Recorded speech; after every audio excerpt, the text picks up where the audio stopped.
Hi from Michigan. This is Christine with Where in the World is CL, and I am so excited for this weekend. I love skiing. I actually learned to ski as an adult by watching YouTube videos naturally. I come to Michigan a lot for work, so I'm trying something different from my normal Salt Lake City, Denver, Lake Tahoe lineup, and I am gonna stay smitten with the mitten, and I'm gonna try using my Icon Season Pass to ski here in Michigan. Right now, I'm in my hotel, with my jacuzzi, staying smack dab in the middle between Boyne Highlands and Boyne Mountain. So this video is for you guys to help you get up, get out, and go travel.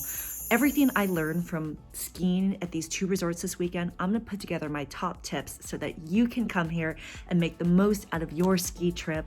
All right, let's get out there. Let's get this party started with Boyne Highlands. If you're just looking for Boyne Mountain, you can skip ahead to the time below. For each of these resorts, I'll be breaking it down with the info on getting in and parking, lift tickets, rentals, lifts and runs, and of course, food. So let's dig in. I made the trip to Boyne Highlands in late January, and I was super surprised by how easy it was to get in. There was no traffic, and not only that, parking was free, score. So there was a lot of parking. I was able to park super close as I rolled up at 8:30 a.m. And you can see the distance from my parking spot to the resort entrance. So super close. It just took me a couple minutes to walk in. Lift tickets can be purchased outside at skier services, and standard lift ticket pricing is about $100 if you don't have a season pass, and more info on that in the description below. Getting rental equipment, super easy. Simply sign in at the computers, get your paperwork from the counter, and they'll get you fitted in the gear area. One of the things I loved was that you can pick up and drop off equipment between the two resorts.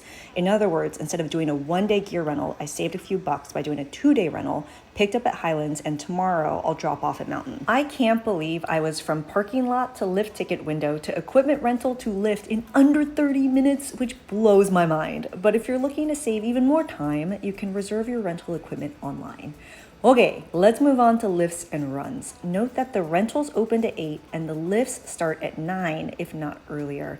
And those lifts, wow, those lifts, no lines or incredibly short lines. I never waited more than a few minutes. And yeah, there's only 8 lifts and 55 runs at this mountain.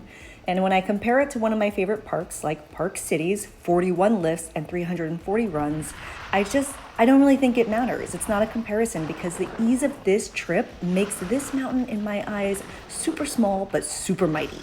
And there was only one express lift, which I rode on repeat, and the rest are pretty standard slow ones, but there is a nice variety of runs. And with the combo of there being no lines and it being a fairly small mountain, I had 15 runs in an hour and a half, so I was ready for my first stop for food pretty early. I decided to start by warming up with a cup of coffee, and the cafe was really cute and had great coffee options as well as other drinks and snacks that you could pick up. Right next door to it is Slopeside Lounge, which was really nice because I'm used to cafeteria style lunches, but this was really nice because you could actually sit down, and they had a really wide food and drink menu, full bar, which was nice, but I was actually surprised. They had some good wines on the menu, so I enjoyed myself a glass of wine. All right, that sums it up for Boyne Highlands. Let's talk about Boyne Mountain, and as a preview, if you stick around till the end, I'll give some tips on both as well as my opinion as to which was the better mountain. It's kind of a hard decision.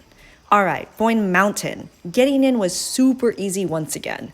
It was awesome because there was no traffic and I was able to get super quick parking even though the weekend I was there was considered peak. The walk from the parking lot to the village is about 5 minutes, but they do offer a free trolley, which runs pretty frequently, which is nice. And picking up lift tickets is right at the entrance, so that was really straightforward and easy, and there was no line, so no waiting for that either. Lift ticket prices are the same as Highlands at about $100, but one thing I found unique about both resorts is they have something called a 4-hour flex ticket.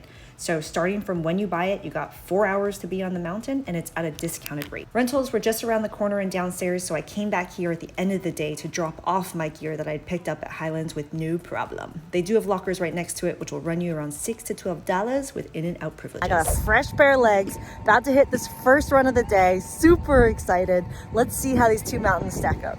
The thing I loved about Mountain is that it had more lifts, 12 of them, and more runs, 60 of them, which had way more variety on the mountain. I really enjoyed having that sit-down lunch experience yesterday at Highlands. I decided to go to a place called Stein, Eriksen's, and it was super empty by noontime, and so I got a seat by the window and enjoyed a glass of Prosecco. You're welcome to make fun of me in the comments for eating salads for lunch while skiing, but they had a really great salad with salmon on top, and I enjoyed myself. All right, that sums it up for Boyne Mountain. Let's talk about a few other helpful tips. One is that both of them have individual apps you can download. I was using them on the mountain as a maps function to help myself find places to eat, as well as runs I wanted to explore. Another tip, on select nights, both of them have night skiing with really great lighting, so make sure you check the calendar for that. Another tip, both have free Wi-Fi. I wasn't getting great service, so it was nice to have that option. And here's an important one.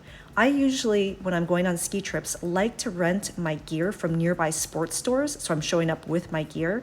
Here, there isn't that option. I couldn't find any sports stores around that rent gear, so either BYO or rent it from the resort.